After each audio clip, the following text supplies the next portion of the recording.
Trump. And I'm proud to be an American, where at least I know I'm free. And I won't forget the men who died, who gave that right to me. And I gladly stand up next to you and defend her still today. 'Cause there ain't no doubt I love this land. God bless the USA.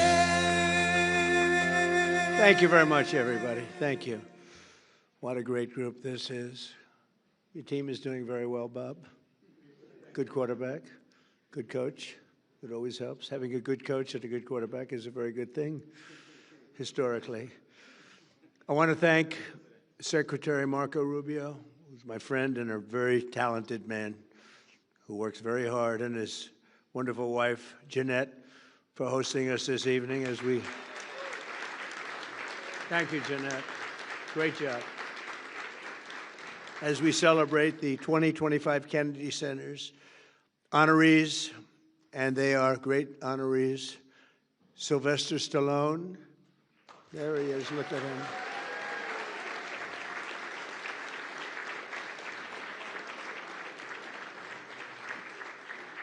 He got stuck in traffic, but he made it. He wasn't going to miss this under any...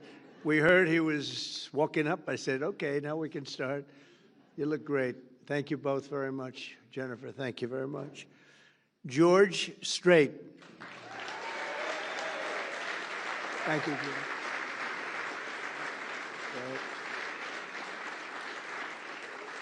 King of Country. That's great. Gloria Gaynor. Gloria.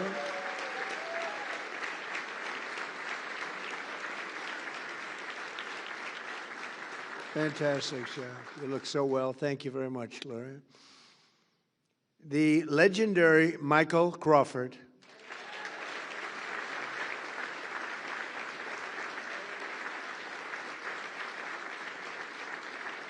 Thank you, Michael. Thank you, Michael.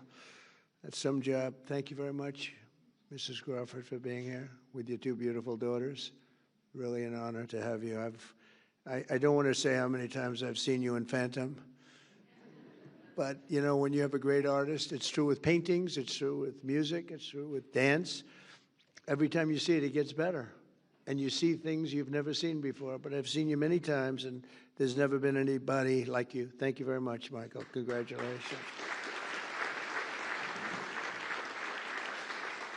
And the truly legendary rock band Kiss. Thank you, fellas. Thank you. That's great. Thank you very much. And this is really much, really, look at it, pure talent, a lot of talent, as has ever been assembled under one roof. We've done something that they've never done before, and I'll be doing something that hasn't been done before. The President of the United States is hosting at the request of a certain television network.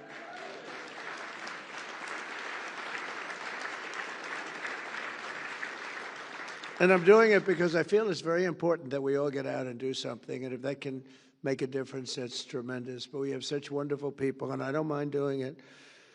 But these are some of the greatest of all time, and congratulations to all of you. And thank you very much to Tiffany and Company. They've really done a beautiful job with the medals. And I want to thank you, beautiful families, every one of you. You brought large numbers of your families here, and we appreciate that. And they appreciate you, I can tell you.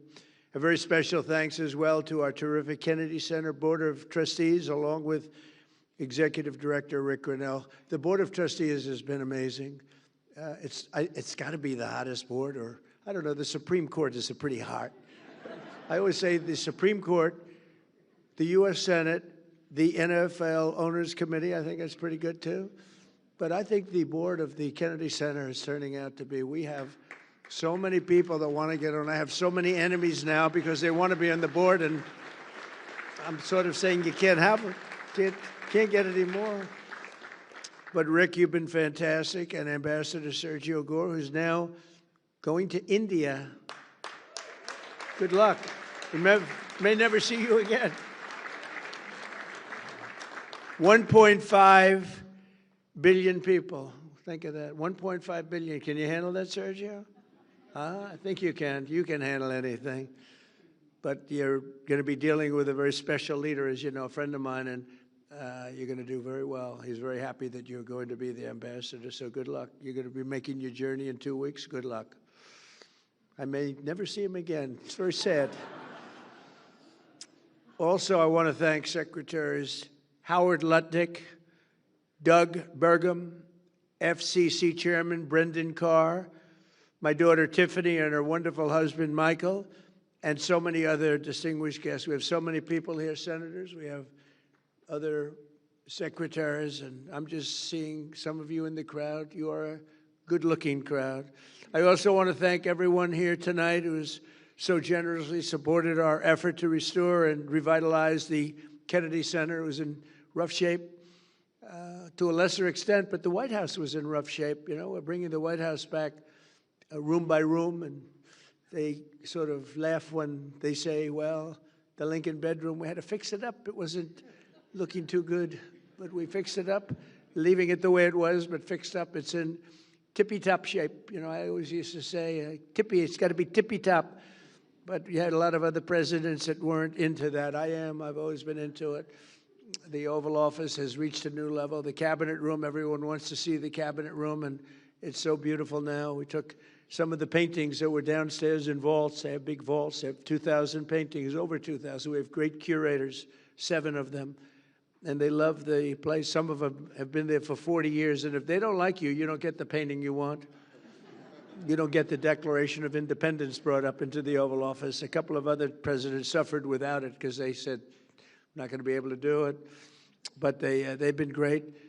But we have tremendous artwork being brought up and has been brought up from the vault. So it was sitting for 100 years, 150 years downstairs under the White House, and now we have it on walls throughout the building. And those walls, before we put them up, we make sure those walls are in perfect shape.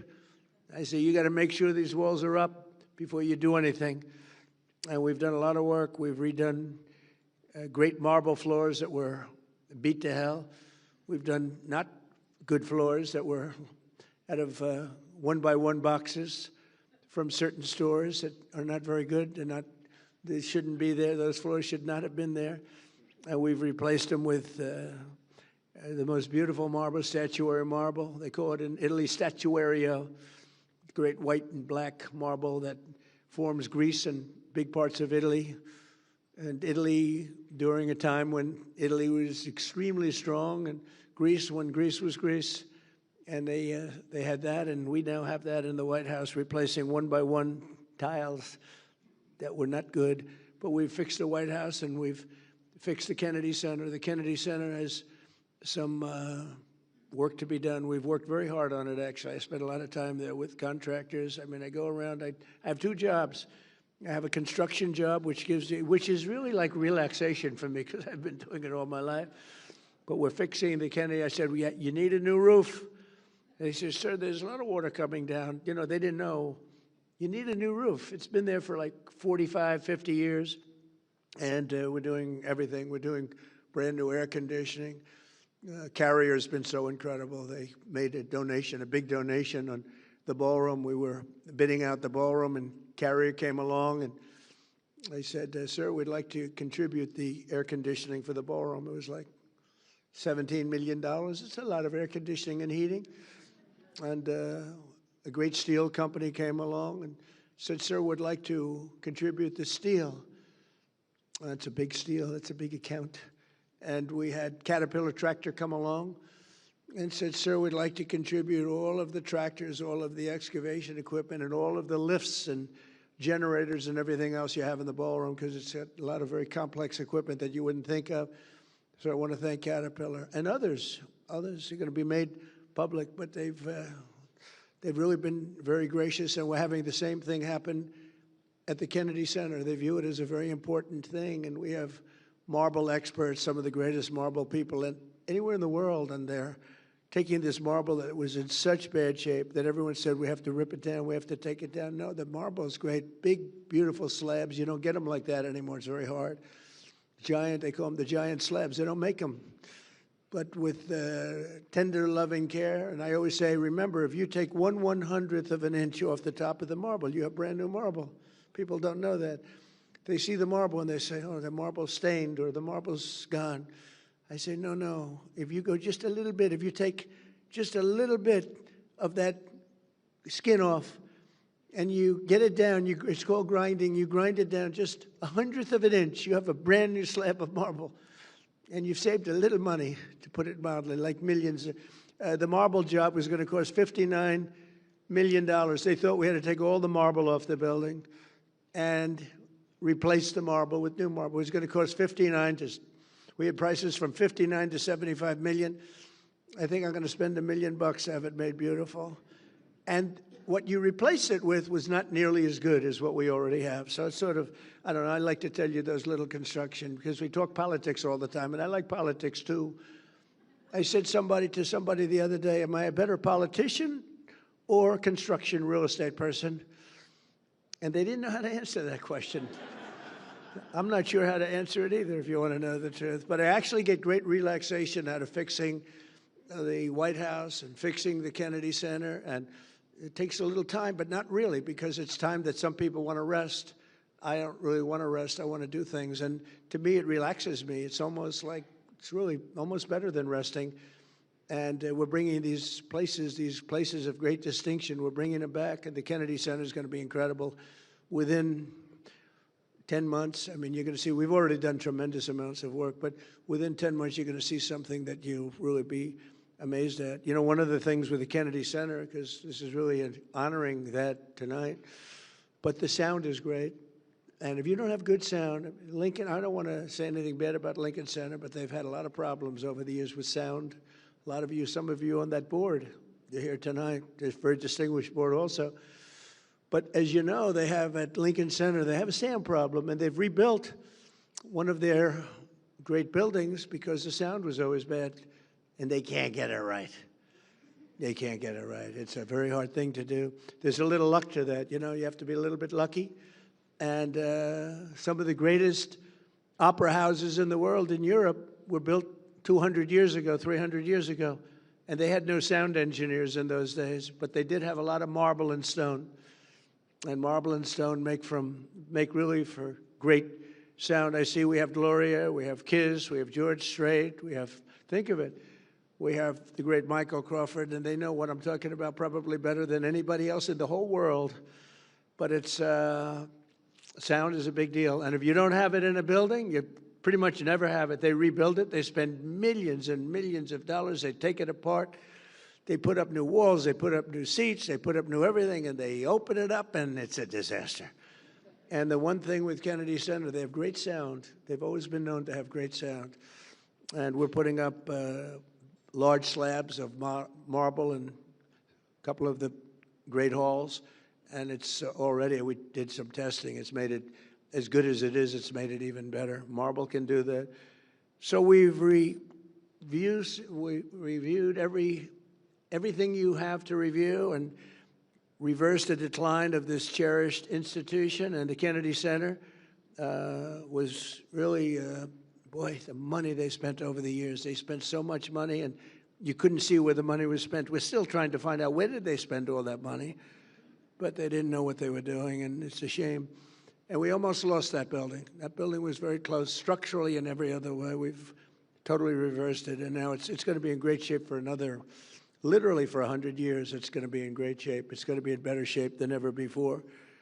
So we've done a real job. We've secured historic funding for the Kennedy Center, and we got that in the great big beautiful bill. That's a bill that everybody said was impossible to get passed. They said, you can't do it. It's too big. It was supposed to be 17 bills. I said, let's put it in one, because the Democrats are absolutely crazy. And I have some Democrat friends here, but they're crazy. And they might have approved a couple of them, but most of them they wouldn't. I said, if we put it all in one, there's something for everybody. And we got it approved with a pretty small majority. We have the majority, but pretty small majority. We got it approved. And we got some support. We got a little support from some of the rational Democrats. But one of the things we were able to do is help very much the Kennedy Center. We got so many other things, though. Largest tax cuts in history. No tax on, think of this, tips. No, for the the workers, no tax on tips, no tax on Social Security for our great seniors, no tax on overtime. Nobody thought that was possible. You're allowed if you buy a car. These people don't know about buying cars because you buy cars probably, you're not going out to borrow a lot of money, the group in this room. But you know what? Middle-income people, they never had this before. If you go out and borrow money, which almost everyone does to buy a car, you're now allowed to deduct the interest for income tax purposes. It's never happened before. It's a great thing. We have so many things in the great, big, beautiful bill. But one of the things we have is we're going to rebuild our city, Washington, D.C. We now have one of the safest cities in the country. It was a horror show when I came here. A year and a half ago, this city was so dangerous. A year ago, it was so dangerous. We've been there 10 months, and now we're setting records for safety. We've had virtually no crime. We had terrorism 2 weeks ago, week and a half ago, horrible terrorism. But it sounds like we were doing so well that the terrorists felt they didn't want to see us do very well. But we have right now the safest capital. We have as safe a capital as anywhere in the world, and we had one of the most unsafe capitals in the world. Thank you. And I walk through the White House, and I'll see especially young women say, "Sir, thank you very much." And I know immediately what they're saying. They're not thanking me for the 8 wars that we've stopped. They're not thanking me for even the tax cuts or any of the other things we've done. They're thanking me because they can actually walk to the White House. They feel safe now in the city, and they are. And I want to thank our National Guard. They've been unbelievable. The National Guard has been great. And Christy and Tom Homan and all the people that work so hard on that. And as you probably noticed, we just went into New Orleans, and we went into Memphis, Tennessee.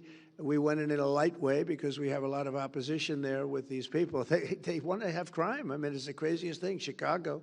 But we've brought down crime and just given it a little dose of what we do really well. But we'll, at some point, just go in and do it exactly the way we want. We won't have any crime, and we'll have very little crime in Chicago, almost none. We'll stop it everywhere. We do stop it everywhere. And we had a governor, a very good governor from Louisiana. Jeff Landry just called, and he said, "Please do me a favor. Would you send the troops into New Orleans? It's really gotten bad." And I said, "We'll do it." We just sent them in, and within about 3 days, everyone said it's like a different place. And he's a smart governor. And some of the governors, you'd be surprised at some of the ones that are calling. But we're stopping crime. I said we were going to, during the campaign, we're going to stop crime. Nobody knew we were going to stop it to this extent. Nobody knew we were going to have a border where in 6 months, not one person came into our country illegally. Think of that.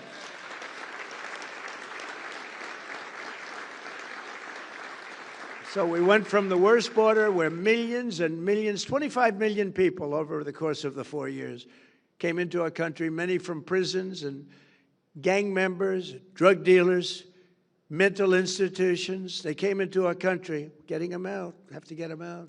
Murderers, we have 11,888 murderers. Many of them are now either out or in jail because they'll murder again. More than 50% of those people murdered more than one person. But we took a very strong stand, and people are really liking it. And by the way, drugs coming into our country by sea, down 94%. Okay, down 94%. And I'm trying to figure out who the other 6% is because, frankly, I think they are they got to be the bravest people. Who are the 6% that are still trying to come in? But down 94%. And we're going to start that same process on land because we know every route, we know every house, we know where they live, we know everything about them. They killed 300,000 people last year. And that's like a war. That's like a terrible war. I'm not going to let it happen. So we're doing a job that nobody else could do. But we're building this institution back to what it should be and the nation's premier venue for the arts, and we're going to see that because D.C. is now a safe place. People want to be here. The restaurants are opening. You know, if you go back a year, nobody wanted to go to restaurants. They lost 40% of their restaurants. They closed. They had no business. And the restaurants that were open were doing no business, and people felt unsafe, even sitting, waiting for a meal. People would come in and do bad things. We don't have that anymore. and now restaurants are open. You can't even get into a restaurant now in Washington, D.C. It's a beautiful thing to watch, and we're showcasing our country, and we're always going to have it because the capital of the United States of America has to be a safe and beautiful place, and we're fixing it. We're fixing the roads. We're removing the graffiti on the most beautiful marble you've ever seen. We're removing granite. I like granite better on the outside because it's real easy, but the marble is very porous.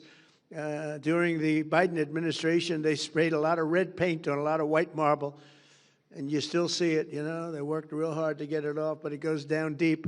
It's a disgrace what they were allowed to do. It was also a disgrace that they allowed millions of people into our country illegally, and people that were not people that we want to have. They weren't people that could love our country. We want people coming into our country that can love our country. So the generosity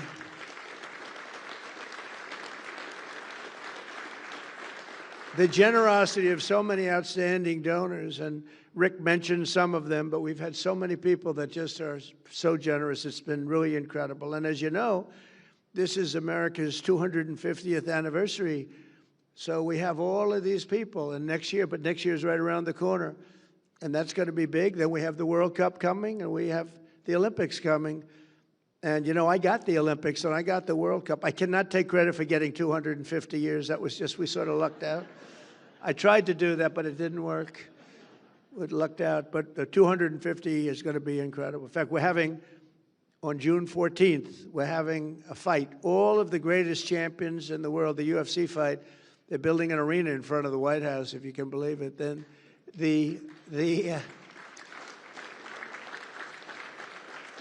like 6,000 seats, and then they're going to build it for the fight. They're going to have the greatest champions of the world coming, and they're going to have over 100,000 people out. They're putting screens all over certain parts of Washington so everyone can see it. I don't think there'll be anything like it. It'll be on a Sunday night, June 14th.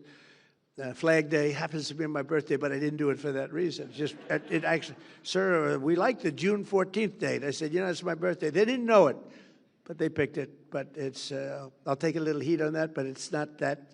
But I will tell you, that's going to be some. Everyone's asking me for tickets for the UFC. But it's going to be great. They're going to have the greatest champions in the world all fighting that night. The great Dana White does a great job, and he wanted to do it. And the White House will be the background of the fight. There'll never be anything like this. There has never been, and there never will be anything like that. But a few hours ago, I had the tremendous privilege of presenting the 2025 Kennedy Center honorees with their medallions, their beautiful medallions from Tiffany, right in the Oval Office. And we thought we'd do it here. We thought we'd do it at different places and maybe pick the one that we like the best. And we said, no, that hits so well. And the Oval Office, right, Michael? The Oval Office, he said it. I've never seen anything like this. There's something about the Oval Office that's special. It's really just special. Even in its poorer state, it was still the Oval Office. And we appreciate it, and we have great respect. So many things happened in the Oval Office.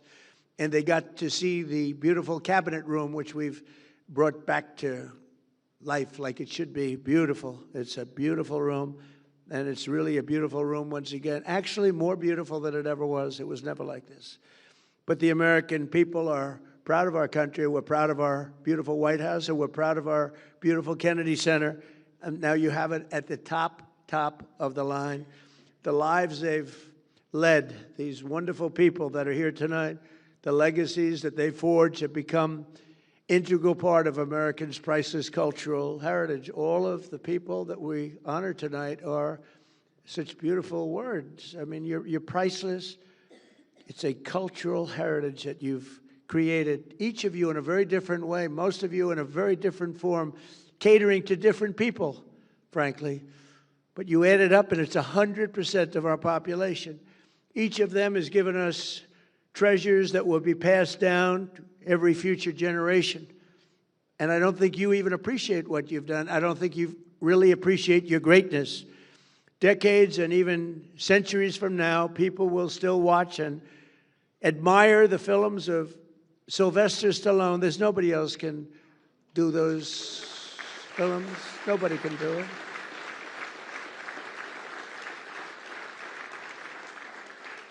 You know, he started Rocky. He had no money at all. And he had nothing. He had a car that barely couldn't, he left New York, I think a place called Brooklyn, right, Sly? Brooklyn, good place. A lot of good people come out of Brooklyn. But he got that car to just get him there, and he stayed in his car, and he slept, and he wrote this script called Rocky, along with about 20,000 other people. Everybody writes a boxing script, right? But for some reason, they loved it. And Sly didn't have 10 cents, had nothing. And they offered him, like, a lot of money. They offered him, I think, $500,000, some number that he never even thought was even possible. And he said, no, I don't want it. I want to make sure that you're casting the right person to play the role. And they said, well, we have stars. And they brought in stars. But the stars didn't have good bodies. They were flabby. They were not really boxers. And Sly would look at some of these guys, big names. He was intimidated in one way, but in the other way, he said, that guy can't play the role. And we won't say the names of the people, but they're really top actors. And for some reason, here's a guy that had no contacts, no anything, but they loved this. One studio in particular loved this script. And they were going crazy over it. And they brought in the top people, and Sly said, let me see your box. And he'd have a guy, and he said, he can't play the role. He had a lot of flab around the upper chest area. It's supposed to be solid like a rock. And then they brought in another one. And finally, they looked at Sly. They said, oh, man, you're in good shape. You think you could play the role? He said, I'll play the role. I'm not going to let somebody else play it. And he was actually willing. He thought they'd have somebody, but he said, that's not a boxer. That's not a fighter. These are good movie stars. Keep their shirt on, but they're good movie stars. But they're not fighters, right? And he took that role, and the rest is history. The rest is history. But think of it, how many people would turn down, a tremendous, enough money, he probably thought he could live for the rest of his life. He probably could have if he had to. But who would turn down that kind of money? And he did it. He didn't want to have anything to do with it. He wanted it to be right. And who would then think of it as, isn't it just about the largest grossing movie? It's like, there's never been anything like it. Rocky, the whole Rocky series, it's been incredible. And then you had a little thing called Rambo. I loved Rambo, Sly, I'll tell you. I loved Rambo. I got to watch Rambo one time. I said, I wonder what this is all about. I went to a movie theater a long time ago when I used to go to movie theaters. I'd like to go again. I loved them. I loved the popcorn. And it was Rambo. I knew nothing about it, but I liked Sly. So I said, let's go see it. After about 4 minutes, they said, this movie is great. Rambo, I think Rambo gave Rocky a little run, too, if you want to know the truth. Loved it. We loved all of them. But really, a legend, and each of the people that are being honored, they're treasures that really will be passed down to future generations, decades and centuries from now. People are going to be looking at your work. They're going to be seeing every one of you. Your work is so incredible. And they'll be thrilling to the performances of Sly and the performances, it's all on tape, of the great Michael Crawford and Phantom. It's all on tape, thank goodness for tape. Because if you couldn't see him, if you would miss that, if you wouldn't see Michael Crawford, the way he moved, the voice was magnificent, but the way he moved and the hands, the whole thing, it's just, there'll never be anything like it. But we have it on tape from every different angle, so guess what? You're lucky. There are a lot of great people that they've never been preserved that way, but you've been preserved. And people are going to be looking. People are going to be watching that and comparing in other plays and in other forms and other venues. They're going to be looking and comparing others to you. And I don't think they're ever going to find anybody like you, Michael, okay? I know something about that business. I don't think they'll find anybody like you. The look, the movement, the whole deal, and then the voice, right? The voice, that beautiful voice. And they'll still know the unforgettable songs of George and Gloria and Paul, Gene, Peter, and the late, great Ace Frehley, who's represented by his daughter, and she was crying she was crying. And all that meant to me is one thing, she loved her father, right? She loved her father.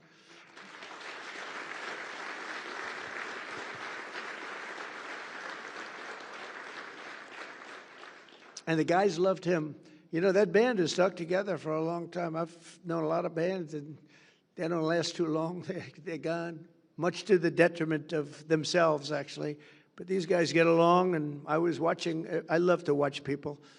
And I was watching them, and they really respect each other, and they like each other. I just congratulate you. What a job.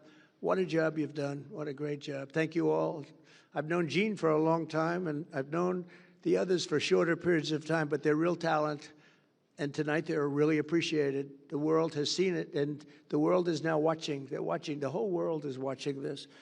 So thank you very much. On the film sets, Broadway stages, and in sold-out arenas around the globe, these exceptional individuals have spent their lives making the most of their incredible God-given talents. They have talent. They have talent. The great Gary Player, he hits shots. He's 90 years old. He still plays good. He shot a 70 with me the other day. He's 90. We're playing pretty far back, too. He's incredible. You think Biden could do that? I don't think so. Can't lift the club. But Gary was demonstrating shots, and one guy was having a very hard time, couldn't get out of a sand trap. Gary's known as the greatest sand player, #1 ever.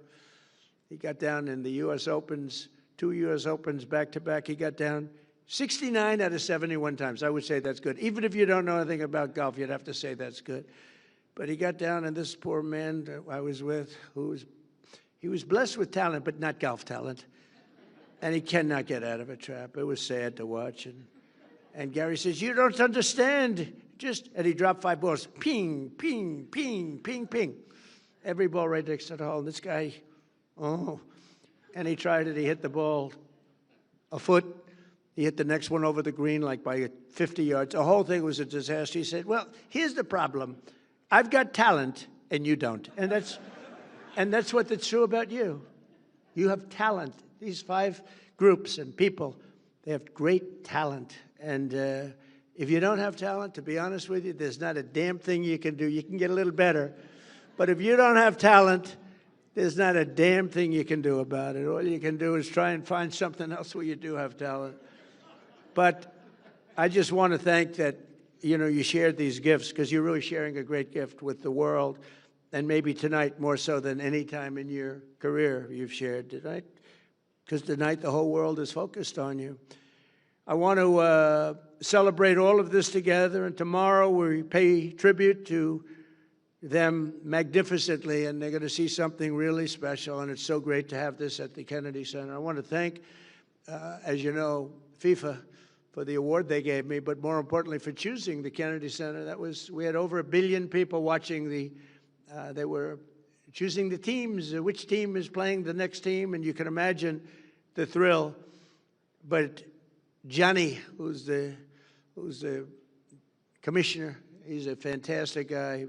I guess you have to say he's like the biggest guy in sports, Bob. He's big. He's saying we have 58 Super Bowls. I don't know if that's true, but let's say we have a few of them. But they have a lot of matches, and it's all taking place here. Don't forget, when I made that deal during my first term, and then I made the deal for the Olympics, and I said, man, it's so bad, because they were made 6 years away. So I said, I won't be president. And then I got screwed, and I said, let's do it again, and I did it again. We did great the second time, unbelievable. We won by a lot. But the third time,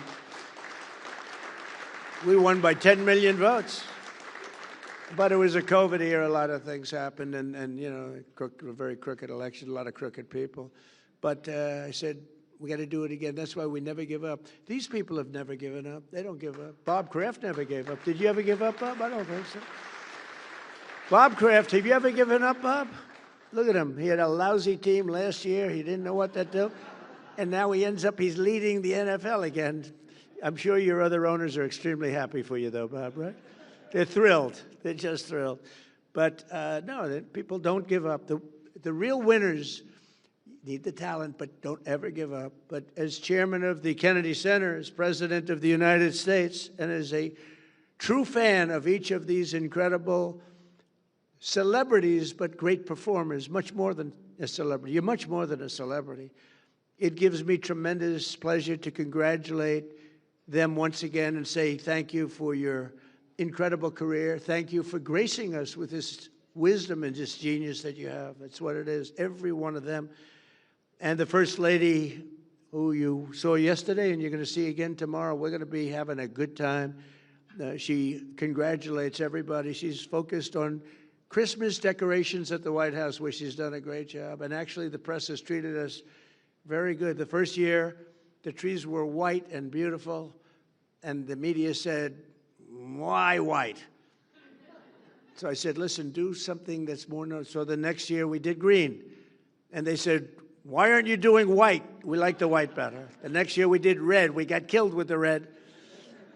But so we went through 4 years of that stuff. Nobody does it better. And this year, it's just so good that they actually said the White House looks phenomenal when you add up all of the other things that we've done to it.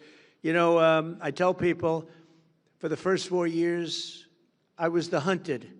So I didn't have a lot of time to fix up the floors, to redo the Lincoln bathroom. I took a little heat. It was the worst job. It was done in many years ago. It was done during actually the Truman administration with very cheap green tile. That was in Lincoln. Now we have it done in beautiful, beautiful Paradiso marble. It's all book matched and so beautiful. And people said, "Oh, why is he wasting time?" That's not wasting time. That's saving our heritage. You know, many, many things like that. It's saving the heritage of this country.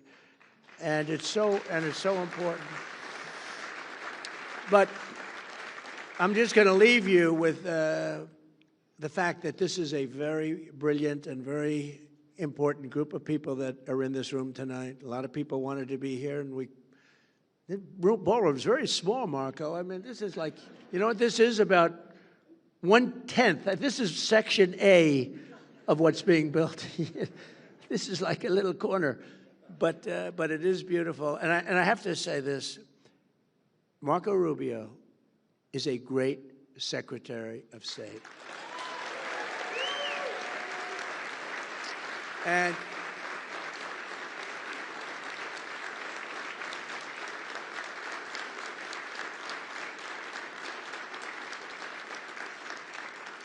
And I think he's going to go down as, you know, look, we've had some good ones. We've had some bad ones, too, real bad ones. We've had some real dummies and some real brilliant, great ones. I think Marco, if we keep going like this, he's going to go down as the greatest Secretary of State in the history of our country. So, Marco, thank you very much. Thank you very much. And I just want to thank everybody. It's a very special journey that we're on. It's a beautiful journey, and we're beautifying our country. We're strengthening our country. We're respected again as a country. We're so respected now, like never before. And whether it's Europe, Japan, I mean, every one of them, they have tremendous respect. They used to laugh at us not long ago. A year and a half ago, they were laughing at us, and they're not laughing anymore. They respect us like they've never done before. Thank you very much, everybody, for being here. It's a great honor to have you. Thank you very much. Thank you.